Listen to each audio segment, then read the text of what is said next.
ఓ brother ఇలా అన్నాడు, ఏందయ్యా మార్పాస్ లేదా మికాయ అని చెప్పుకుంటాడు, మరి నువ్వు చెప్పుకుంటే నేను వద్దానన్నా? నేను ఏలియా అని చెప్పుకుంటే నువ్వు నన్ను అను, ఏలియా విలియం బ్రెన్హామ్ కాబట్టి. నేను మికాయ అని చెప్పిన. మికాయ ఎవరు? ఏలియా వర్తమానాన్ని వెంబడిస్తున్న వ్యక్తి. కరెక్టేనా? 7వ ముద్ర యొక్క ప్రత్యక్షత కలిగిన వాడు. దర్శనం వచ్చిన 7వ ముద్ర ప్రత్యక్షత. వాళ్ళతో కలవాలన్నా వద్దని ప్రార్థన చేసిండా లేదా? వాళ్ళతో కలిస్తే బిషప్ పదవి గ్యారంటీ. అసలు మాతో కలిసి ఉంటే ఈ పాటికి మార్ బ్రదర్ ఎంత బిజీ స్పీకర్ ఉన్నదో తెలుసా? ఇప్పటికే బిజీ స్పీకర్, ఇంకేముంటాను రా బాబు, ఇప్పటికే ఊపిరి ఆడతలేదు. మాతో ఉంటే ఎంత ఫేమస్ అవుతుంది తెలుసా? ఇప్పుడు అదిగో ఆ పెద్ద మీటింగ్కి ఆయన ఉండేటోడు స్టేజ్ పైన. ఆ పెద్ద మీటింగ్లో తెలంగాణ ఆంధ్రప్రదేశ్లో జరుగుతున్న ఆ పెద్ద మీటింగ్లో ఆయన ఉండేటోడు. ఆయన పాప ఆయన పోగొట్టుకున్నాడు ఆ స్థానాన్ని. నేను మికాయను రా బాబు, మాకు వద్దు మీ స్థానం. మీ బిషప్ల మధ్యలో నేను అసలే రాను. ఆ ఎలకల పందెంలో నేను లేను. ఎలకల పరుగుల పందెంలో నేను లేను. ర్యాట్ రేస్ అంటారు దాన్ని ఇంగ్లీష్లో. నేను మీతో పాటు పరిగెత్తడం నా వల్ల కాదు. నాకు ఆ బిషప్ల స్థానం వద్దు. నన్ను నువ్వు స్టేజ్ పైన కూర్చోబెట్టాల్సిన అవసరమూ లేదు. నాకేమొద్దు. నన్ను క్రీస్తు గుర్తిస్తే చాలు, నన్ను వాక్యం గుర్తిస్తే చాలు, నేను వాక్యము ద్వారా అపవాదిని జయిస్తే చాలు. నాకు ఆ స్థానాలు వద్దు, నాకు ఆ స్థితులు వద్దు, నాకు ఆ బిషప్లు వద్దు. నాకు ఆ బిషప్లతో పాటు ఆ పైన కూర్చోవడం నాకు అక్కర్లే. నాకు కావాల్సింది ఒకటే, నేను క్రీస్తుతో గుర్తించబడుట. రేపు క్రీస్తు నన్ను చూసినప్పుడు, బలా నమ్మకమైన దాసుడా, ఈ కొద్ది దానిలో నువ్వు నమ్మకంగా ఉంటివి కాబట్టి ఈ విస్తారమైన దానిలో నేను నిన్ను యజమానిగా పెడుతున్నానని ఆయన చెబితే చాలు. నాకు ఆ మాట కోసమే నేను బ్రతుకుతున్నా. ఆ మాట కోసమే నేను ఇలా జీవిస్తున్నా. రాజీ పడని సేవ చేస్తున్నా. వాక్య విషయంలో రాజీ పడని సేవ చేస్తున్నా. వాక్యాన్ని ఉన్నతుడుగా బోధిస్తున్నా. నేను ఈరోజు చాలా మందికి నేను శత్రువులు అవడానికి కారణం ఏంటో తెలుసా? నేను చెప్తున్న బోధ. వాక్యాన్ని ఉన్నతుడుగా బోధిస్తున్నందుకు నేను చాలా మందికి శత్రువుని అయిపోయినా. నేను యేసుక్రీస్తు కూడా ఆ రోజు యూదులకు ఎందుకు శత్రువు అయ్యాడు? ఆయన చెప్తున్న బోధ.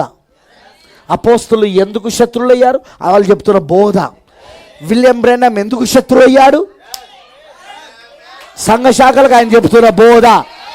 ఆ రోజు మార్టిన్ లూథర్ ఎందుకు రోమన్ క్యాథలిక్ శత్రువు అయ్యాడు? ఆయన చెప్తున్న బోధ. ఈరోజు నేనెందుకు శత్రువు అవుతున్నా? వధువు ఎందుకు శత్రువు అవుతున్నది? ప్రపంచంలో పెళ్లి కుమార్తె ఎందుకు శత్రువు అవుతున్నది? మనం చెప్తున్న బోధ. పెళ్లి కుమార్తె చెప్తున్న బోధ. Baptist, Methodist, Pentecost, church of Christ, seventh day Adventist అందరు ఇప్పుడు ఐక్య క్రిస్మస్లో ఉంటారు, మనం తప్ప. వాళ్ళందరికీ శత్రువు ఎవరంటే మనమే. ఎందుకు శత్రువు అంటే మనం వాక్యం ఉన్నట్టుగా బోధిస్తాం. ఏంటి ఉన్నాడు అంటే అసలు బైబిల్లో లేని క్రిస్మస్ ఏందిరా మీ ఐక్య క్రిస్మస్? బైబిల్లో లేని క్రిస్మస్ని, బైబిల్లో లేని పండుగను తీసుకొచ్చి మళ్ళీ దానికి ఒక ఐక్య క్రిస్మస్, దానికి ఒక గ్రాండ్ క్రిస్మస్, దానికి ఒక ముసలోల Christmas, semi Christmas, post Christmas, pre Christmas, చిన్నపిల్లల క్రిస్మస్. ఈ మధ్యలో ఇజ్రాయెల్ క్రిస్మస్ కూడా మొదలైంది. నిజం, పెట్టారండి ఇజ్రాయెల్ క్రిస్మస్. ఏం క్రిస్మస్లు ఇవన్నీ? మీరు చెప్పే క్రిస్మస్లో క్రిస్మస్ అయిపోయాడు. Christmas Christmas Christmas Christmas Christmas Christmas Christmas Christmas Christmas Christmas Christmas Christmas లాస్ట్కు క్రిస్మస్ అయిపోయింది. అక్కడ మీ డ్యాన్స్ ప్రోగ్రాంలు ఎక్కువైపోయినాయి. మళ్ళీ ఐక్య వేదిక. అబ్రహాం పాస్టర్ రావా? రాను. ఎందుకు? అసలు క్రిస్మస్ లేదు బైబిల్లో. వీడేరా మన శత్రు మనందరికీ. ఒరే బ్యాప్టిస్ట్, ఒరే పెంతకోస్తు, ఒరే మెథడిస్ట్, ఒరే హోలీనెస్ బిగినర్స్, ఒరే చర్చ్ ఆఫ్ క్రైస్ట్, ఒరే గ్రామంలో ఉన్న వాళ్ళందరూ పాస్టర్లు ఏకంగా అనరా వీడే మన శత్రువు. ఎందుకు శత్రువు అవుతానం మనం? వాక్యాన్ని ఉన్నది ఉన్నట్టుగా బోధిస్తున్నందుకు. మన శత్రువు ఎవరు? వాక్య విరోధి. క్రీస్తు వాక్యమైతే క్రీస్తు శత్రువు ఎవరు? వాక్య విరోధి, వాక్య వ్యతిరేకి. వాక్య వ్యతిరేకి మన శత్రువు. దాంతో మనం యుద్ధం చేస్తున్నాం. ఆ మనుషులతో కాదు, వాక్య వ్యతిరేకముతో. ఆ సిద్ధాంతాలు వాక్య వ్యతిరేకము, ఆ పద్ధతులు వాక్య వ్యతిరేకము, ఆ ఆచారాలు వాక్య వ్యతిరేకము, ఆ పండుగలు వాక్య వ్యతిరేకము. అవి వాక్య వ్యతిరేకం. వాటిని మనం ఖండిస్తున్నాం. అందుకు మనం వాళ్ళ శత్రువు అయిపోయినాం. కావాల్సిందే మరి. మిత్రుల మీద ఎక్కడో తేడా జరిగింది, మనం వాళ్ళతో కాంప్రమైజ్ అయినట్టు మనం మిత్రులమైతే. ప్రాఫిట్ ఏమంటారో తెలుసా? సాతానుడు గనక మీ వెంబడి పడలేదనుకో, ప్రతిరోజు ఏ రోజైతే వాడు వెంబడి పడలేదో ఆ రోజు నువ్వు వానితో కాంప్రమైజ్ అయిపోయినావు. ఆ రోజు వానితో నువ్వు రాజీ పడ్డావు. వానితో చేతులు కలిపేసి వాని చేతిలో చిక్కినావు. అయిపోయింది నీ పని. అందుకే వాడి కానీ ఎంబడబడాడు. ఎందుకు? నువ్వు వాని స్నేహితుడివి, నువ్వు వాని శత్రువు కాదు.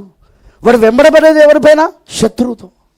ముఖ్యంగా పాస్టర్స్ గుర్తుపెట్టుకోండి, మీరు వర్తమానాన్ని ఉన్నది ఉన్నట్టుగా బోధించండి.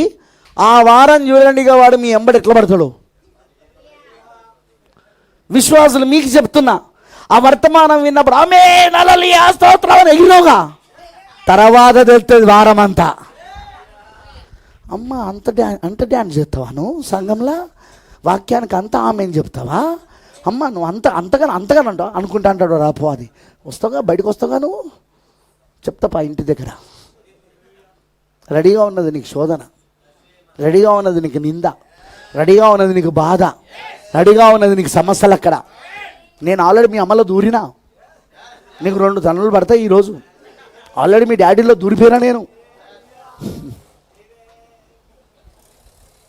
ఆల్రెడీ ఇక చర్చికి రాని సిస్టర్స్ ఉంటారు కదా, భర్తలు మాత్రమే చర్చికి వస్తారు కదా, ఆల్రెడీ మీ ఆవిడలో దూరినా. పో, నీకు వేనాకుంటుంది ఆమెనంటావా? చూడు మీ ఆవిడ ఏం చెప్తుందో నిన్ను. రాత్రి భోజనం లేదు, మొత్తం గిన్నెల చెప్పుడే, గంటలు గరిటెల చెప్పుడే, పక్కోళ్ళకి వినబడేటట్టు ఆడుతుంటే అరవకే గౌరవం పోతుంది. నీకు అసలు గౌరవం ఉందా? నీకు బుద్ధి ఉందా? అప్పుడు అర్థం చేసుకో నీకు ఆమె పట్టింది దయ్యం అని. అందుకే చర్చికి ఫ్యామిలీ మొత్తం రావాలా. ఇంట్లో ఉందనుకో, భార్య ఉన్నా భర్త ఉన్నా ఖచ్చితంగా పిల్లలున్నా, నువ్వు ఇంటికి పోయేసరికి వాళ్ళలో దయ్యం దూరుంటుంది. నిజమండి. ఇక వాళ్ళతో మొదలవుతుంది సమస్య, యుద్ధం ప్రారంభమవుతుంది. అందుకే ఫ్యామిలీ మొత్తం చర్చికి రావాలి. భర్త బాధ్యత ఏంటిది? చర్చిలో తన భార్య పిల్లలు ప్రతి ఆదివారం ఉండేటట్టు చూసుకోవడం. ప్రతి వారం మధ్యలో జరిగే కూటాలలో కూడా తన భార్య తన పిల్లలు ఉండేటట్టు. అలాగుంటేనే సేఫ్, అలాగుంటే భద్రత, అలాగుంటే పరిశుద్ధాత్మ కాపుదల, పరిశుద్ధాత్మ కాపుదల ఉంటుంది నీ కుటుంబానికి. మేము నెలకోసారి పోతాం పాస్టర్ గారు, మేము నెలకోసారి పోతాం, ఇంట్లోనే ఉంటాం కానీ మేము నెలకోసారి పోతాం. మేము దయ్యం పట్టడం గ్యారంటీ. వాడికైనా పడుతుంది, ఆమెకైనా పడుతుంది, లేదా పిల్లలకైనా పడుతుంది. దట్స్ ట్రూ, అది నిజం. అది అందుకే జాగ్రత్తగా ఉండాలి. వాక్యం చెప్పిన తర్వాత మాకు మొదలవుతుంది ఫైటింగ్, యుద్ధం. ఎవడెవరిలోనో దూరి ఫోన్లు వస్తూ ఉంటాయి. నువ్వు యూట్యూబ్లో ఇట్లా చెప్పినవాడుగా, యూట్యూబ్లో అట్లా చెప్పినవాడుగా, అదేం ప్రసంగం ఇది అనోడు. ఇంకోడు మర్మములు అంటారు, మర్మరాలు అవి మనకు మర్మరాలు అక్కర్లేదని ఓడు. ఇంకోడు మనకు 7 ముద్దలు తోటకూరలు తోటకూరలు గోంగూరలు మనకు అక్కర్లేదని ఓడు. ఏంట్రా ఈ స్పిరిట్స్ అంటే యుద్ధాలు. మరి ఇక్కడ వాక్యం బోధిస్తానం, వెంటనే అక్కడ అపవాది వాక్య విరోధి లేవాలి. అక్కడ వాక్య విరోధి సంబంధించిన అభిషేకాలు ఉంటాయి మనకు. అక్కడ వాళ్ళు లేస్తాడు వెంటనే వాళ్ళ లోపట. అపవాది వాళ్ళ లోపల లేసేస్తాడు.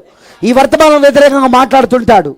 ఈ వర్తమానాన్ని బోధించిన నాకు వ్యతిరేకంగా మాట్లాడుతుంటాడు. ఎవరు బోధించిన వాళ్ళకి వ్యతిరేకంగా మాట్లాడుతుంటాడు.